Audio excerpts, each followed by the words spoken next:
Hi, my name is Simon Hedley, known to my clients and partners as a strategic alchemist and an ultimate connector. I'm a chartered accountant who brings together and bridges the worlds of business philosophy, finance, marketing, optimization, ontology, and so much more. Always focused on one thing, the simple idea that can make the difference to people and projects so we can tip the scales in their favor and get them complete. Pause, Stop, Reset is all about the three little words that can make the difference.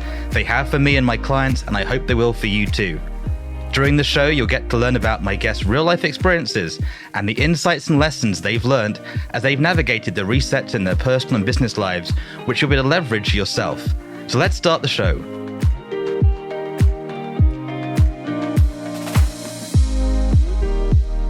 Hello, I'm Simon Hedley, and welcome to this episode of Pause, Stop, Reset. Today I'm joined by Jenn Kaye. Firstly, she is an extraordinary and experienced communication and leadership coach, working with CEOs and entrepreneurs for years and years. But more than that, personally, I'm so grateful for how she's shown up. I met her over a decade ago, and I'm always inspired by not just that she shows up, but how she shows up, our conversations, the realness of them, and the clarity and passion she's always bringing to everything she does. So without further ado, Jenn, welcome to Pause, Stop, Reset. Simon, thanks so much for having me. I'm really looking forward to this. It's been a while. I know you've got a lot of energy bubbling up and shifts going on in you, as you always do. But let's start at the beginning. For people that may not know you yet or haven't kept up with your resets, who is Jenn and what is she focused on today? I love that question. And is when you think about the question of what do you do and people freeze and pause, like who are you is so much bigger. So at the end of the day, I like to think of myself as a communication alchemist, and I coach leaders and teams to understand and navigate what I think of as their choice points so that they can communicate with more confidence and presence, starting from the inside out. Currently, which you may not know, I'm actually focused on sharing the systems, processes, and frameworks that I've used in my private one-on-one coaching, which is where my focus has been for the last decade with a broader audience online. So I am actually just making my first foray into this online world. Oh, wow. I did not know that. So that's perfect timing today, sort of revealing it out there. And a lot of what you touched on there was so quick, communication coming from the inside out. And I can't wait to hear your nuggets as we get through the show today. So with all you've been through with yourself, your clients, your own experiences, if you look back on your life to now, what's been the biggest shifts and resets you've been through up till now? There's actually two answers. I've had some significant major life shifts and resets, and that's the big things.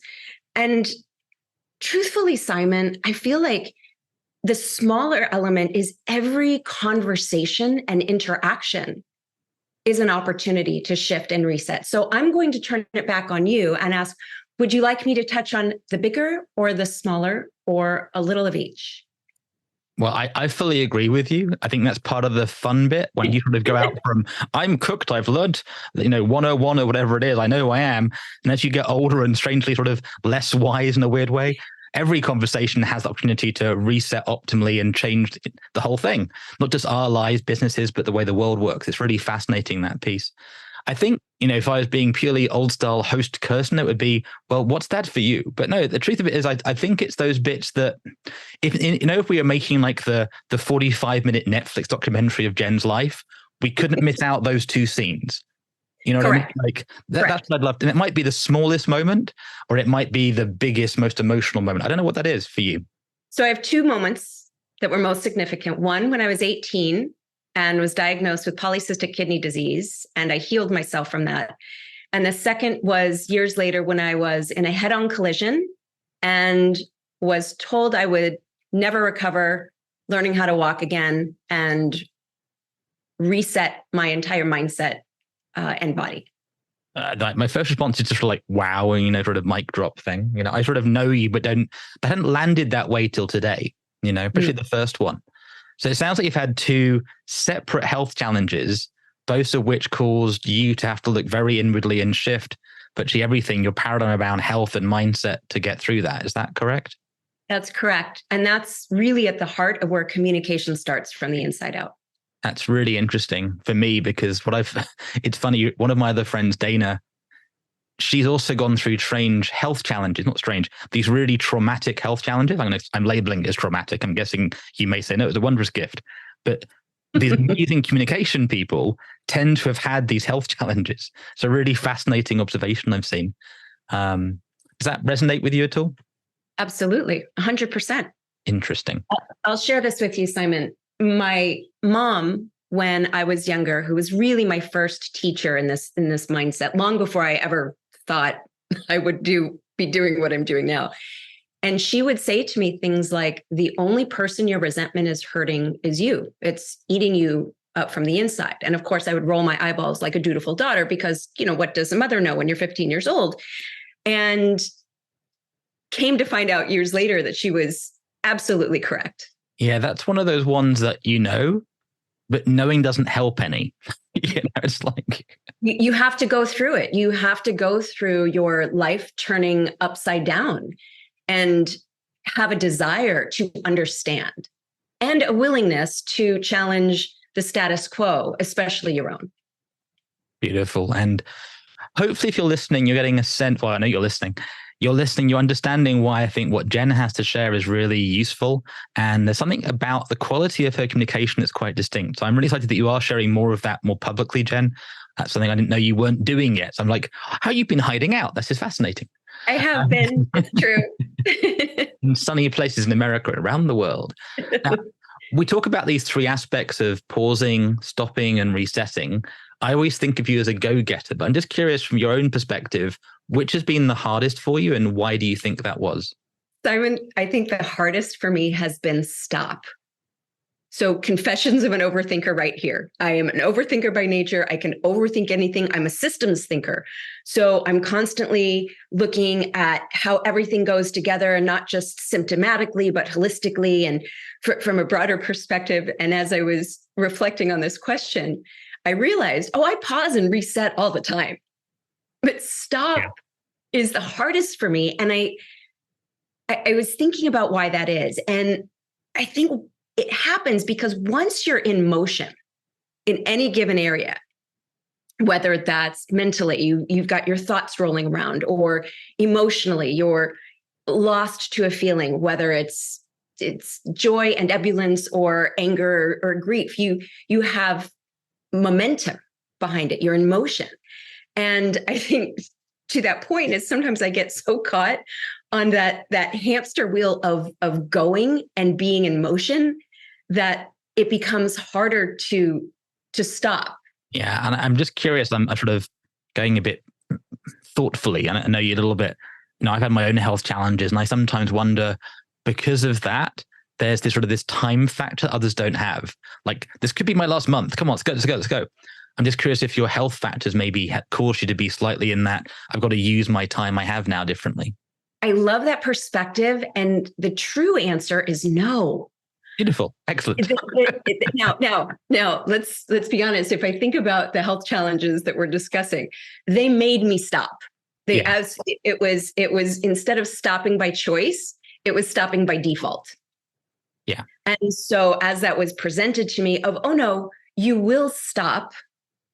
And what happens for me is now I pause regularly. Before our call, I took the time to meditate. My morning routines are beautifully set. I take time away from my computer to walk my dog. There's so many pauses throughout the day. When I find myself getting triggered in a conversation, I pause and I reset and I take a step back. So that's hardwired. The stopping, apparently, I need a little bit of external guidance for, no, we are going to give you this so that you will stop. If that makes sense. No, completely. And I think it's also one of your skills, right? You and I don't speak every day, but we could start our conversation almost like we hadn't stopped. And that empathy, that ability to keep a context alive, I know you do really well for other when you're hosting workshops, facilitating, you sort of keep a space really well. Whereas other people can like walk out of a meeting and never think about it again, ever. And it's like, that's impossible. No, their brains have like a stop switch. It's really fascinating. And that's part of the joy. Everybody has their own ways of navigating with these opportunities, these distinctions. It all starts with intentionality. We're going to go a bit deeper. I think we've got a bit of time for this. You know, during the lockdown, as we called it here in the UK, did you have that sort of enforced stopping? Did your world obviously work sort of one-to-one with people? Did that stop over lockdown, or did it sort of continue as normal? What really came to a stop was my facilitation for organizations, being in person and groups and traveling. And I was on the road 2-3 weeks on any given month. My one-on-one work, however, didn't stop. And actually what we found is it was even more important to have that connection to really make sense of what people were experiencing, what they were going through. And when we look at communication from an inside out perspective, it was really a chance to go deeper into what are my thoughts and beliefs and stories, right, that my clients were telling themselves about what was happening for them. So my group facilitation inside of organizations and consulting slowed down. My in-person over Zoom did not. I love it. Even how you phrase that, it slowed down. No, there was a complete stop. It's sort of, I can hear that. Yeah, stopping is not Jenn's forte, but that's also what we love about it. It's good. So let's carry on. Let's keep going. So one of the things I love to do is this question about what's the most important lesson or lessons you wish you could give your younger self and why? It's hard to think sometimes about your younger self, let alone what advice you would give them. And I so appreciate this question because as I was thinking about it, I realized there are two things that I would tell my younger self. One is that other people's actions are not a reflection of your value and worth. And the second one is learn diligently how to command your thoughts, your feelings, and your language with intention, because it will change everything. Wow. Can you just re-say those, Jenn? I think that's worth represencing in your words, not my bad paraphrasing for the listeners. Yeah. Other people's actions are not a reflection of your value and worth. And learn how to command your thoughts, your feelings, and your language with intention. It will change everything. It's interesting. You said intention and intentionality a few times. And I hear that with you today. There's a different presence to you than I've noticed before.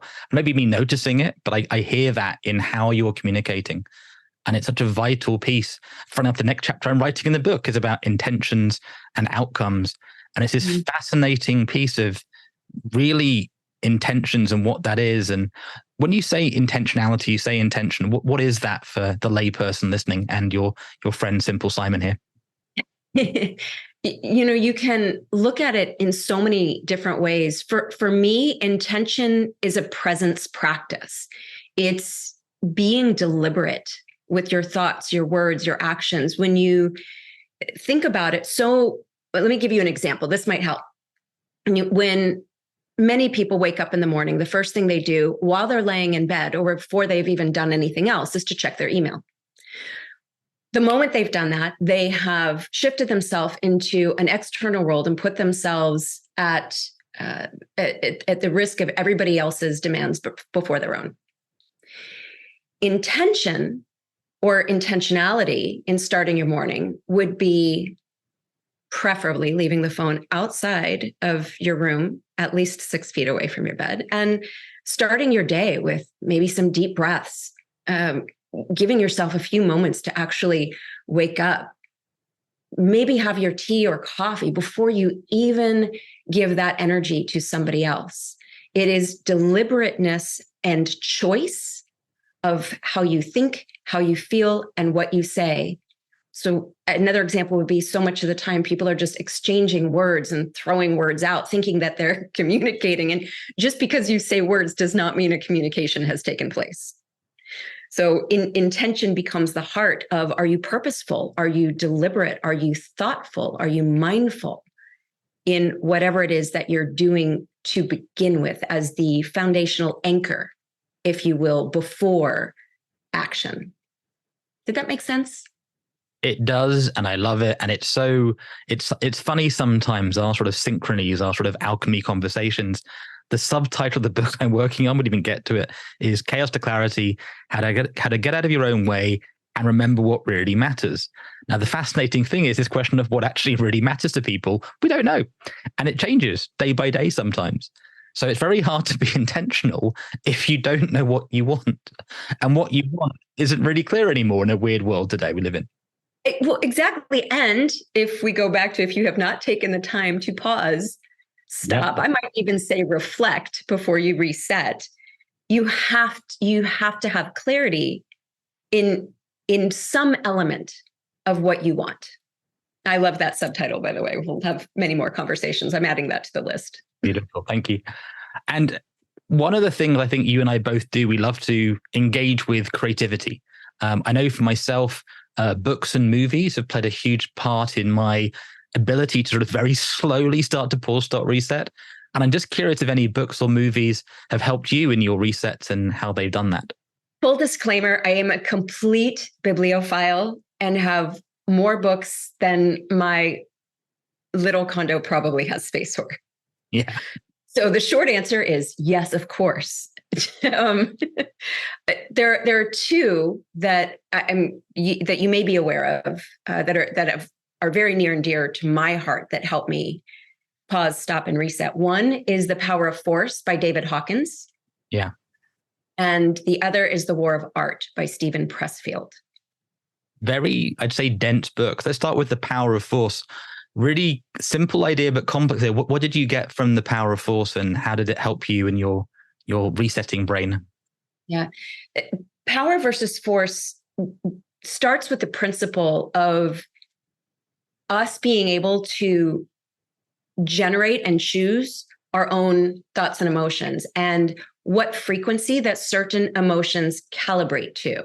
So when you have an awareness of what emotions calibrate to a certain frequency, if you will, then you have greater ability to choose, oh, do I want to stay here? And how does that serve me? Or can I raise that? And so power versus force not only gives you the calibration, if you will, and a system to access it, it helps you understand how to access your emotions and how to shift them. So from that perspective, when you can shift your emotions and stop reacting to the trigger, that's when the power of choice for me really comes into play. So I'm going to stop there. Did I answer that question? No, you did. And I love how you explained it. We'll talk about Read This, Change Your Life another time, I think. But no, I love how you described it. My fascination has been, even I've known that you can stop and you can reset emotions. And I know lots of weird technologies and you get triggers and I can't stop myself being triggered by them. It's really fascinating, that one. At least I know I'm being triggered, which is a good starting point. As opposed to going, I'm not triggered. It's like, yeah, you are. It's like, no, you're not. It's like, it's fun bit. And what's beautiful, and this is the work that I do with my clients, is when you know how to self-regulate. The triggers don't stop happening, by the way. The triggers will keep happening. When you know how to self-regulate and be aware of them, then you begin to increase your capacity for recovering from the triggers faster, right? And the more you build that muscle, it's like going to the gym. The more you do those reps of, oh, I can recover from the trigger faster, then slowly, after enough reps, you begin to see the trigger coming. Yeah. And as we were chatting a bit before this began, I've gotten to a point where, oh, that's a trigger. One moment, please. Pause. Stop. Reset. Here you go. And that's one of the things that I both work with my clients around, as well as I'm in process of how can I share this with more people? Because to your point, nope, I'm triggered. No, I'm not. Yes, you are. No, I'm not. Yes, you are. It happens all the time. And it's really interesting when you start to do that with others. And the danger is they start using this stuff to play Punch and Judy. You know, the whole Punch and Judy thing in the UK, little puppets, old Victorian puppet show on the beach. But basically, Mr. Punch would generally get a sort of, whack something on the head and go, who's a naughty boy? Who's a naughty boy? Punishing with a baseball bat isn't like nice communication technologies. So people use pause often to be like, shut up so I can talk. That's not how you use pause with other people. So the first place is to learn to do it with yourself, and then learning how that sort of citation skill, how do you actually have a real communication with a group of 2, 3, 4, 5, 6 more people, especially when you get more and more emotional subjects involved. At the highest level, it's like global mediation projects. At the lowest level, it's dealing with a young child having a tantrum. Sometimes there is this logic and emotion and response and reaction that goes on, and it's hard to keep that sort of neutral state. Not even neutral to the answer. I think sometimes it's good to be happy. If a robot's going, hello, Jen, how do you do? It is okay. I am reset. That's not fun either, right? So, Simon, you just tripped on something. May I speak about go ahead. Power? This is your show. Okay, great. So the power of the pause in my Overthinker's Guide that I'll share with you. I was thinking about it because it's really this power of the pause. There's power in neutral. Neutral, to your point, is not a place of no feeling. Neutral is a place of observation, not robotic, not no feeling. It's a place of observation where you can, instead of becoming the feeler of your feelings, similar to the triggers we were just talking about, neutral is actually a super powerful place. I'm probably going to date myself. Have you ever driven a 5-speed? Yes, a manual gear stick car. Yes. Okay. Yes, manual gear stick car, which I love and I learned on, and I think it's a brilliant life lesson in critical thinking. So if you're looking at a 5-speed and you are looking at a steep hill in front of you, and you go from neutral to fifth, what happens? Are you currently in neutral when you start? Go straight into 5th gear. It won't really go up the hill very well. It hasn't got the traction and the momentum, if I understand the metaphor right. It hasn't got the traction, and chances are likely you'll stall and have to restart the car. Most of the time, we try to move ourselves from zero, from neutral, or first to fifth, rather than looking at, wait a minute, what is the landscape around me? Maybe I need to actually go in reverse. Neutral gives you the power of observation to assess the landscape around you. Is it a hill? Are there obstacles and traffic in front of me? Do I need to go in reverse? So neutral becomes this really powerful place of observation. And so much of the time we are pressured. Oh, I've got to be happy. Well, nobody can be happy all the time. And then if we're sad, or, oh, I shouldn't be sad. I just try to get to happy. And there's you end up being at the far end of that. What's the word? Not spectrum, but continuum. You end up you end up sort of rubber banding back and forth from these ends of the continuum. And neutral is this really elegant place that sits between them that says, oh, okay, I don't have to be the feeler of my feelings. I'm angry. I feel angry. Oh, well, if I take one step back or a half step back to neutral and go, oh, I seem to be quite angry. What's that about? Then you gain actually more power to determine what your next steps are. Okay, I'm done. You're not done. You're just beginning. This is Jenn Kaye. Reset radio. No, just beginning. And I would actually add, sort of a space you've opened up in the conversation. Often, when you take that pause and the stopping, you go back to whatever your medium state is, your homeostasis state. As you get more effective, or your life is working, that base state can change. So somebody that's permanently depressed, their base state is, I'm depressed when they wake up in the morning. Over time, the people that have, my friend calls like a 1 to 10 scale, once you've got to 8, 9, 10, and your environment's causing you to step into being 8, 9, and 10, you stay as an 8, 9, and 10. Because if you go to a 7, it goes, come on, we'll 8 you. Here's a massage. Here's some fruit smoothie. Here's a juice. Here's a nice experience. Here's some positive reinforcement. Most of us haven't got environments that help us pause, stop, resets. You mentioned the phones. You wake up, your phone goes ping, ping, ping, ping, ping, ping, ping, distracting you, not supporting you in that journey. We haven't actually restructured our environments to help us pause, stop, reset. That's one of my little observations. Does that make sense, Jenn?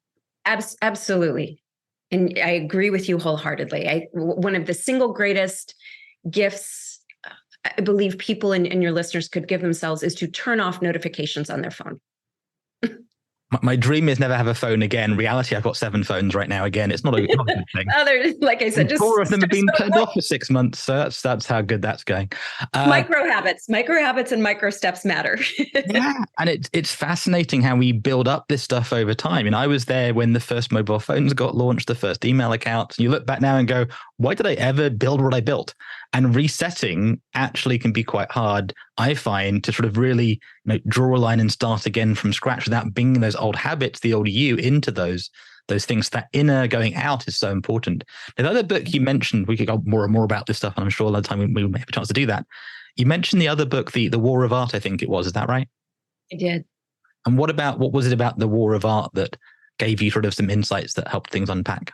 I love Stephen Pressfield's reverence for what he calls the muse and resistance. And we think of it maybe in other terms, whether we look at cartoons or how it's been demonstrated in the media, sort of the angel on your one side of your shoulder and this devilish counterpart on the other, of how to access your inner voice and trust that when you are making progress. And I love what you said a moment ago about the baseline. When you can hear the muse and you are being creative and you're moving forward and beginning to change your baseline, the more you move forward, the more you may meet with what he calls resistance.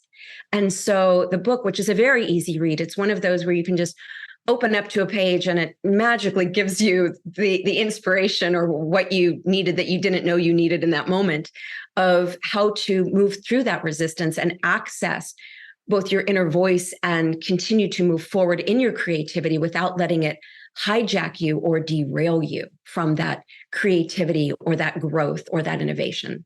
Love those reminders. And often the more you're going quickly, the more there's resistance. The more you're actually in flow and not used to it, the more you're in that drag factor until you're actually in the sort of the good space. Most of us aren't as streamlined as dolphins navigating on the waves yet, but that's another. Yet. So we have to go a bit faster for time, but also we don't. It's the joy of pausing, stopping, and resetting. One of the things we like to look at is when you've been some of your most challenging moments of pausing, stopping, resetting, what helped you through it? What was the bit that got you, Jenn, to navigate those things? Was it your own inner stuff? Was it family, friends? Was it, I don't know, what helped you navigate your resets? So I shared with you when I was 18, the incident with being diagnosed with polycystic kidney disease. And the physician at the time had proceeded to tell me what my life was going to be like in my 20s and 30s and 40s. And I could expect to live a life on, dialysis, kidney transplant, prednisone. And frankly, I've never been very good at others deciding what my life is going to be like. And I was very fortunate to have some mentors who could give me a perspective of other medical models. So by our Western medical model, it led me down a certain path. My mentors introduced me to different medical models, Chinese medicine, Ayurvedic medicine, and helped me understand the deep inherent connection between our thoughts, our feelings, our organs, like that we are the original supercomputer.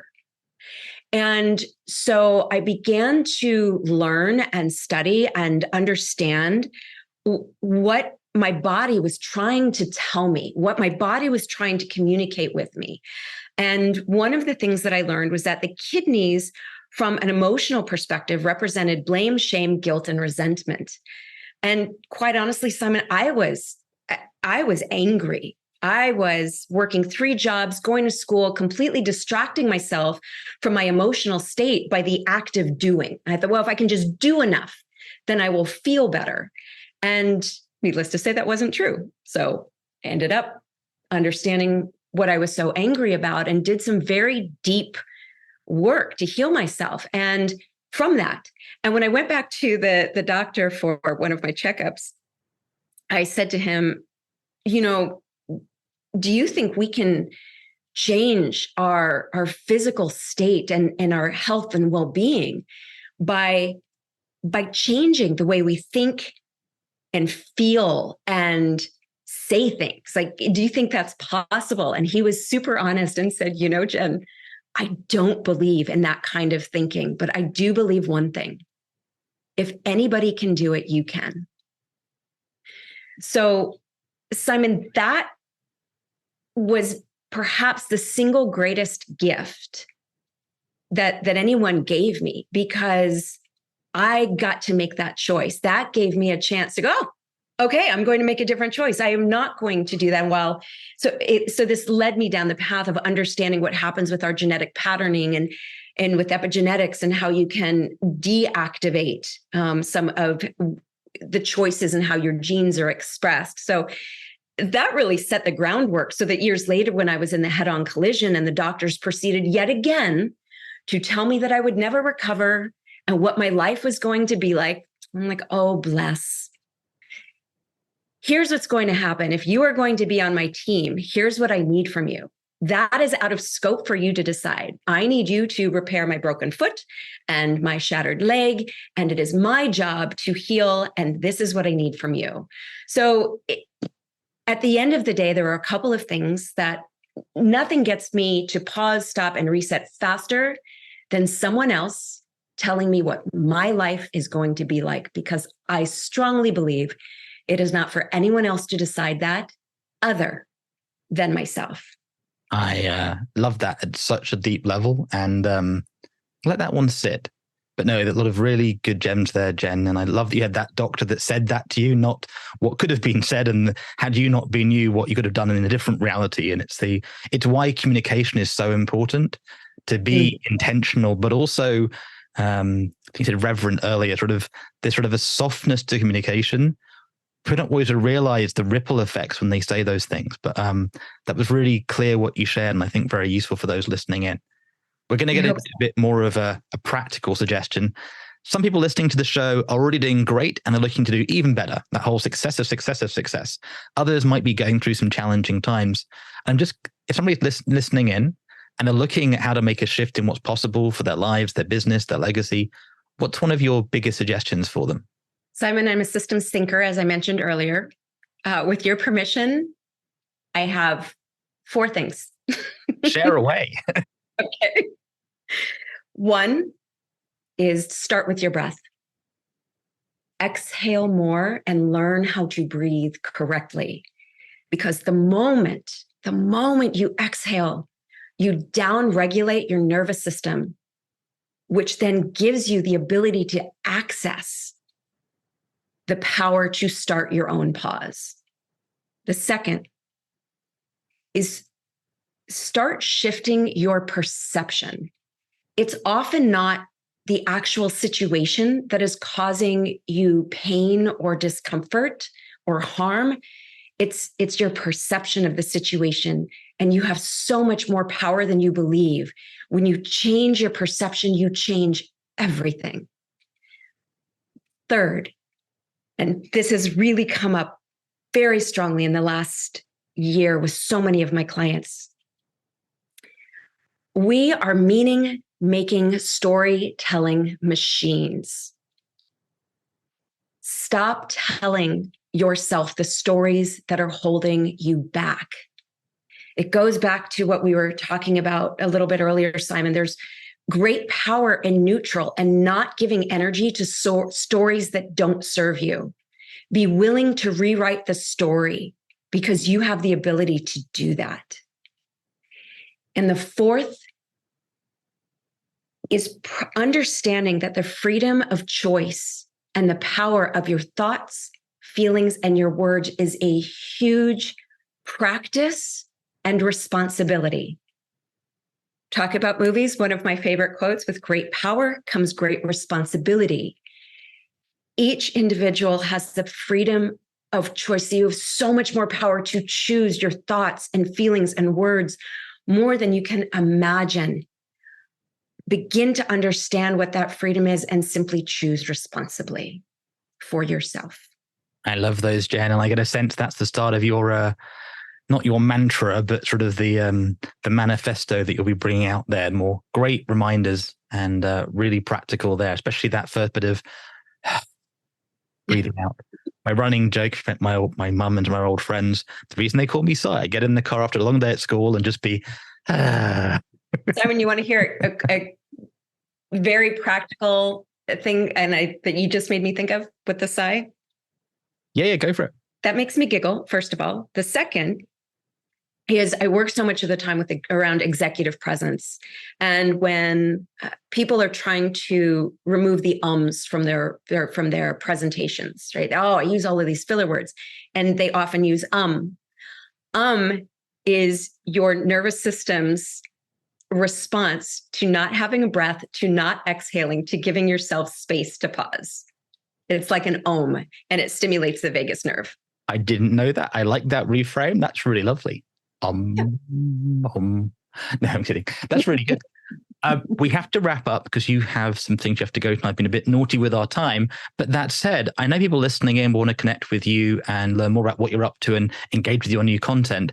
Is the best way through your website, jennkaye.com? It is. And we'll spell that www.jenn, Jenn, and K is KAYE.com, correct? That's correct. So just before we wrap up the show, is there any final takeaway you'd love our listeners to be left with they can share around the water cooler tomorrow? I would leave your listeners with this.